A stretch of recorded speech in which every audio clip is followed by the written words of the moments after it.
শুভ সকাল বন্ধুরা, নতুন একটি ব্লগে তোমাদের সকলকে অনেক অনেক স্বাগত আর ভালোবাসা। যে যেখান থেকে ভিডিওটা দেখছো সকলকে অনেক ভালোবাসা জানিয়ে দিনটা শুরু করছি। আজকে সকালবেলা উঠে আমি ভাবতে পারিনি আজকে আমার দিনটা এরকম হবে। টাইটেল থাম্বনেল দেখে তো অলরেডি তোমরা বুঝে যাচ্ছ যে হ্যাঁ ঘুরতে যাব বা কিছু একটা হতে চলেছে, কিন্তু আমি এখনো পর্যন্ত জানতাম না বললেও পুরোপুরি ভুল হবে, কিন্তু ঠিকঠাক ছিল না যে আমি কোথাও আজকে যাব। সকালবেলা উঠে প্রতিদিনের মতো ব্লগ শুরু করেছি, আর আগের দিন লাইন ছিল না, সারা রাত গরমে প্রচন্ড কষ্ট করেছি এর জন্য। আর ফোনের মধ্যে একটুকু চার্জ নেই, ব্লগ করতে পারবো কিনা এখনো পর্যন্ত আমি জানি না, কারণ ফোনের ব্যাটারি একদম লো। তো এইটুক ভিডিওর পরে কিন্তু আমি সেরকম ভাবে আর ভিডিও শুট করতে পারি। তাতে মশারি একবার টাঙিয়ে তারপরে আবার পরে খুলে রেখেছি, কিন্তু ওই যে অগোছালো ছিল তাই ওই যে মশারিটা ভাঁজ করতে হচ্ছে, তাহলে না তো মশারিটা আর ভাঁজ করতে হতো না।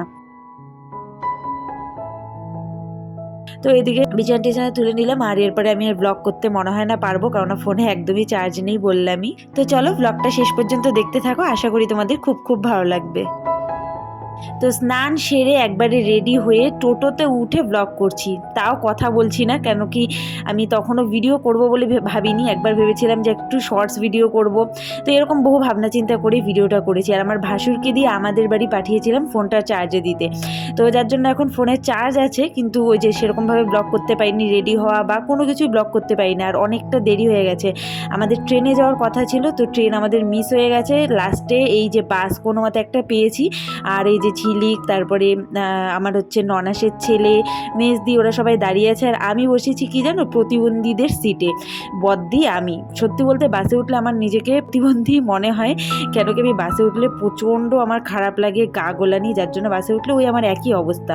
তো ওটা নিয়ে ওরা আমার উপর হাসাহাসি করছিল যে তুমি কোন সিটে বসেছো। দেখো একবার তো আমি সিনিয়র সিটিজেনদের সিটে বসেছিলাম, তারপর ওখান থেকে আমাকে উঠিয়ে দিয়েছে, যখন দুজন বয়স্ক জন উঠেছিল তারপর ওখান থেকে আমাকে উঠিয়ে দিয়েছে, পরে আমি আবার এই সিটটা ফাঁকা পেয়ে এখানে বসে। তো ফাইনালি আমরা বাসে করে জলপাইগুড়ি পৌঁছে গেছি। আমার ননাসের বাড়ি, ননাসের পা ভেঙেছে, যার জন্যই আমাদের যাওয়ার কথা, না তো কোনো যাওয়ার কথা ছিল না। আর এই যে বাস থেকে নেমে আমরা সবাই মিলে টোটোতে উঠে পড়েছি, আর এই প্রথম 3 মিলে কোথাও বাইরে কোথাও বেরোলাম, আগে কোথাও কোনোদিনও বেরোইনি, বেশ ভালো লাগছিল।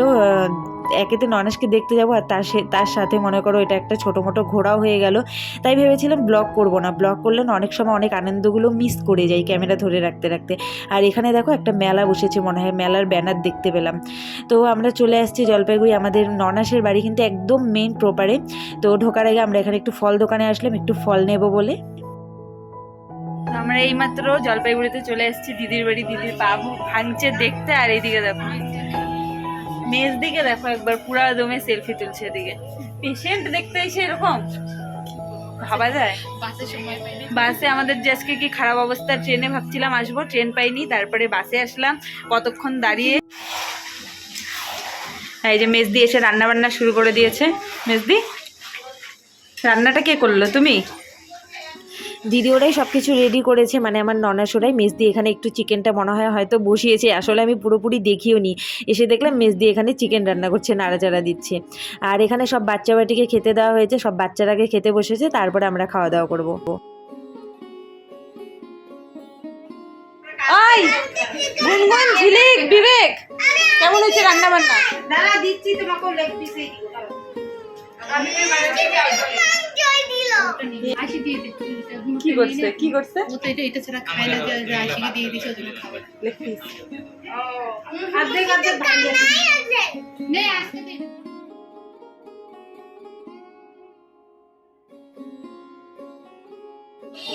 এই যে পেশেন্ট এদিকে বসে আছে পা ভাঙা নিয়ে, পেশেন্টকে দেখো শুধু। পেশেন্টের মুখ তুলতে হবে না, পেশেন্টের ঠ্যাংটা তুললেই হবে। পেশেন্টের ঠ্যাংটা তুললেই হবে, বুঝছে? তাড়াতাড়ি লাভ দিতে বলছো। পেশেন্ট দেখতে এসে সবার অবস্থা দেখো, ছদ্দিকে দেখো, মানে আমার ছোট ননাসও আমাদের সাথে এসেছে, ও আমার সানগ্লাস পরে এদিকে ফটো তুলছিল। তো আমরা সবাই মিলে এখন বেরোচ্ছি, আরও এক জায়গায় ঘুরতে যাচ্ছি। এই যে মেজদি, আমি, বদ্দি, আইসি, ঝিলিক সবাই আছে। দিদিদের নতুন বাড়ি দেখতে যাচ্ছি। সব জায়গায় গিয়ে ক্যামেরা ধরতে সত্যি বলতে ভালো লাগে না। দিদিদের নতুন বাড়ি থেকে ঘুরে এসে আমরা এই যে টাটা বাই বাই করে চলে যাচ্ছে। দিদি এক পায়ে এখানে দাঁড়িয়ে আছে, দেখে মনে হচ্ছে না যে পা ভাঙানে। আর এখানে বাকি সবাই ক্যামেরা ধরাতে তাড়াতাড়ি করে পালাচ্ছিল, বলছিল এরকম ড্রেসে আসবো না। তো এই যে ফাইনালি আমরা টোটো করে চলে আসলাম স্টেশনে। দিদি বাড়ি একদমই সামনে স্টেশন, মানে 2-3 মিনিটও লাগে না মনে হয়। ট্রেনে যাবো, তাই সবাই মিলে আসলাম তাড়াতাড়ি। আগে আমরা ওইদিকে ছিলাম। ভগবান, তো এখনই ট্রেন আসবে। হ্যাঁ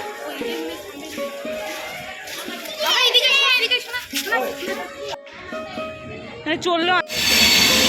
চলো ভিডিও বানাই।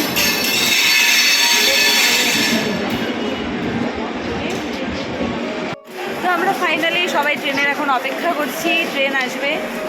আমরা বাসে না গিয়ে ট্রেনে যাচ্ছি, কারণ যাওয়ার সময় বাসে গিয়েছিলাম, এত গাদাগাদি, তাই আমরা এখন ট্রেনে যাচ্ছি।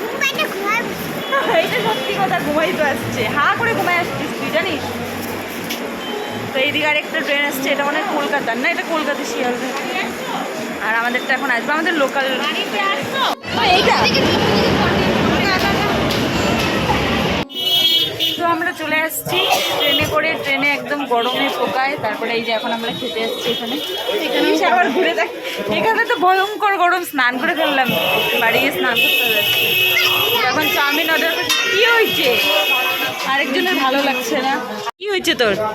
ভালো লাগতেছে কিচ্ছু হয় না, ওই ঢংটা দেখো একটু।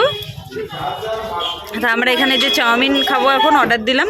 তো এই যে আমরা নিলাম 4 জনের চপ, এই যে আরেকজন এইদিকে তাড়াতাড়ি করে ছদ্দি দেখাতে চাইল। আমরা 4 জন নিলাম চপ,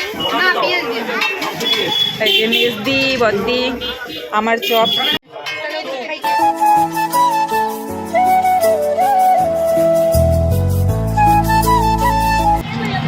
তো ফাইনালি আমরা টোটো পেয়ে গেছি, আমরা বাড়ি যাচ্ছি। বাড়ি এসে ড্রেস চেঞ্জ করে একবারে ফ্রেশ হয়ে নিয়েছি, আর ভিডিও করতে আর পারিনি। মানে কি বলবো, তাড়াহুড়োয় আমার আজকে মাথাটা সত্যি বলতে সারাদিনে কাজ করছে না। যখন কোথাও যাই এরকমই হয়। এসে তাড়াতাড়ি করে আটা মেখে এখানে রুটি বানাচ্ছি, কারণ রুটি তো আমাকে বানাতেই হবে তোমাদের দাদাভাইয়ের জন্য। খাওয়া দাওয়া সব কমপ্লিট হয়ে গেছে, রান্নাবান্না করলাম, এসে তাড়াতাড়ি করে রুটি আর আলু ভাজা করলাম, আর ভাত আর ডাল বদ্দির কাছ থেকে নিয়ে খাওয়া দাওয়া করলাম। প্রচণ্ড টায়ার্ড আজকে, তো এসে আর সেরকমভাবে ব্লগ করা হয়নি, কথা বলাও হয়নি।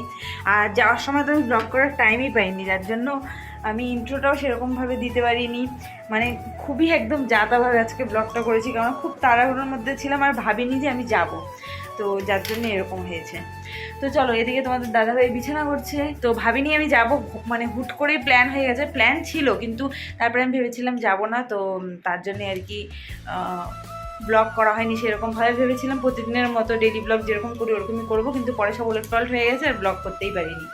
তো চলো, আজকের মতো ব্লগটা এখানে এন্ড করছি। ভিডিওটা ভালো লাগলে লাইক কমেন্ট শেয়ার করতে ভুলো না। দেখা হচ্ছে নেক্সট ভিডিওতে।